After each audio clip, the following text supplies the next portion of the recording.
Part 3 opens with the Princess Ponies and company in a dungeon that looks a lot more gray than the caves we've been seeing lately. Spike is trying to think of a way of escaping, but Ganache, who's staying a puddle of himself, says they're trapped. Fortunately for them, Sledge has decided the abuse he's been getting from Lavan isn't worth it and wants to help them. Unfortunately for him, Spike welcomes him with physical abuse. Spike's in fact so bad, Ganache has to stop him, and he and Sledge are mortal enemies. Sledge explains himself, and Ganache says that he believes him, which is good enough for the others. Ow! Your hand is so warm. Didn't seem to bother you when you suplexed the poor guy. Spike shakes both their hands at the same time, which shouldn't help matters, but whatever. Meg and Tiffany, in the meantime, can't find the locket, and between it getting dark and Tiffany being exhausted, they give up. They instead go to see the Moochick, who's having his own magic issues. While Megan explains what's happened, Lavan drains the last wand and finishes turning his body to crystal. He decides to celebrate unlocking the Drain All Wands and Turn Your Body to Crystal achievements by singing the unapologetically awesome Here's the Power. For those who think that G1 My Little Pony is bad, how many shows can have grown men sing an ode to power while standing in erupting volcanoes? The Princess Ponies and her allies in the meantime are making their way back to the throne room. A tremor causes some dust to fall on Princess Primrose, but she tells Spike to leave it when he tries to brush it off. They have more important things to worry about after all. The Princess Ponies had a rude awakening in regards to their place in the world and have grown up because of it.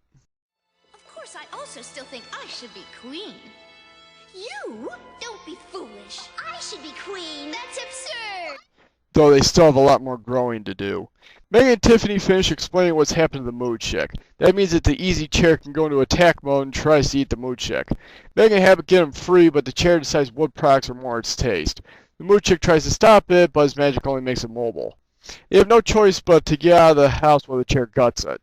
The Moochick kinda sorta remembers something, which sends Habit into a whistling fit and tries to pull Megan back towards the house. I'm going to feed you to the plant. This brings us to perhaps the biggest animation gaffe in the whole series. The speaking script says that what's in the house is a plant of some type, while the animators were told that it was a chair come to life. Anyway, Habit actually wants Megan to get the Book of Lost Answers. The Moochick goes to the door, but he's met by Mr. Crazy Boy, which means that they're not getting in through there. There's got to be a way around that plant. It's not a plant. Habit goes around the house and yells found to a window. Fortunately, the Book of Lost Answers isn't chair chow yet, and the Moochick's magic works just long enough to levitate it out as well as bury the chair. The book says that they need their magic wands, which is kind of a problem at the moment, and then find the heart of Ponyland and work together, which is an even bigger problem given these 6. Meg and Tiffany leave while the Moochick and Habit deal with the fearsome furniture. The other Princess Ponies and their allies in the meantime reach Lavan's throne room. They find their wands, but having been drained, they're useless. There's also the issue of Lavan being the most powerful being ever and wanting a piece of them to set up the cliffhanger. End of your quest, my little ponies! Part 4 opens with Lavan shooting rainbows and Megan and Tiffany on the way. They arrive in time to drop a tapestry on Lavan and allow the others to escape with the wands. If only you were still made of lava, Lavan, you could have just burned it off. He tears it off and shouts after them with the standard "you can run but you can't hide" line. Back in Paris Estate, the Jeweled Desert is almost on their doorstep. Wind Whistler and Locket are watching it from the air. This scene has an interesting take on the twinkle-eyed ponies, as Locket's eyes are normal with sparkling irises, which is probably because the animator was lazy and forgot what type of eyes she should have, and the colors tried to bail him out. Megan tells the Princess Ponies about their need to find the heart of Ponyland, which rings some bells with them. It's the source of the power for the magic wand, so they might be able to recharge them with it. Though Lavan is now on their tails after his search parties come up empty. If you want anything done right, you have to do it yourself. Isn't that always the way?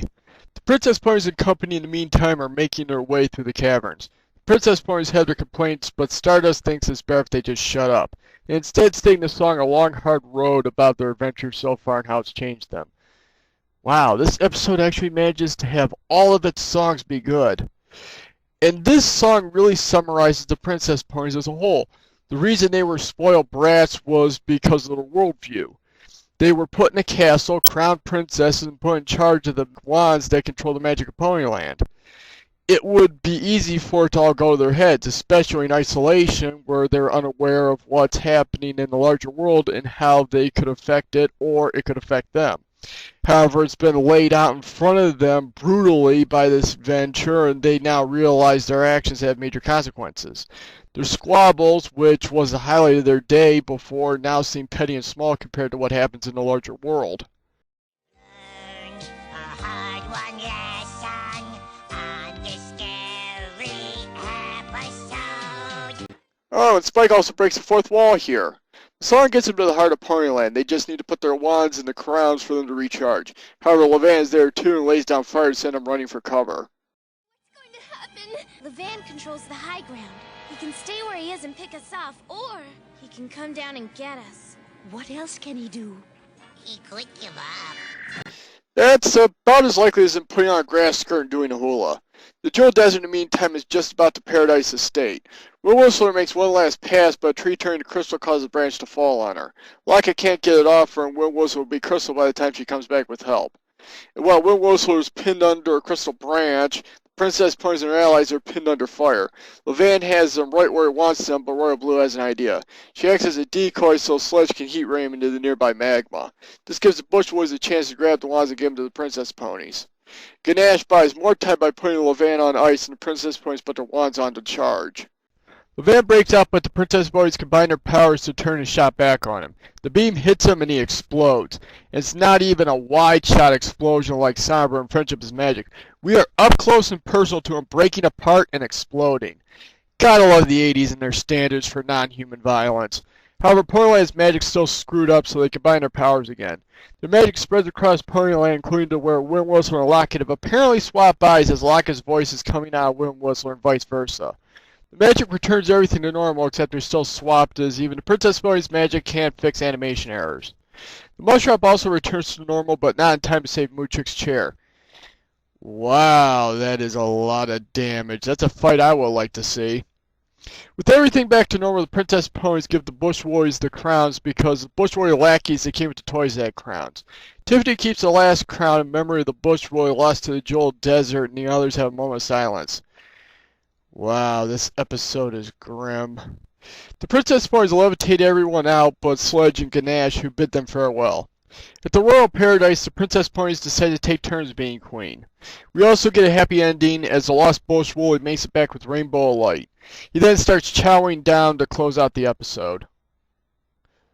The Quest of the Princess Ponies from a writing standpoint was a very strong way to start the season. While a 45-minute ad for the Princess Ponies, it was a very good story. The Princess Ponies were endearing characters in the end as they had a very good progression from brats to noble royalty with events providing perfect context for it. The songs, for one reason or another, were also among the best of the series. The episode was also delightfully gruesome with Lavan's death and a recognition that the Bush Boy could be lost. Lavan was also one of the better villains. Sure, he bellowed every word he said, but he easily robbed the Princess Ponies and succeeded in his mission. He earned the right to bellow. The real weakness was the animation, sadly.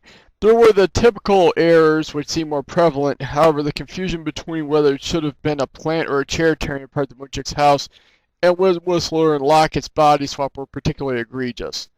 There was also the constant error of Primrose having a red tail. Still, the story is strong enough to make the animation problems nothing more than a minor nuisance. This is definitely a must-see episode. It makes me wish we could have had more episodes with the Princess Ponies in them.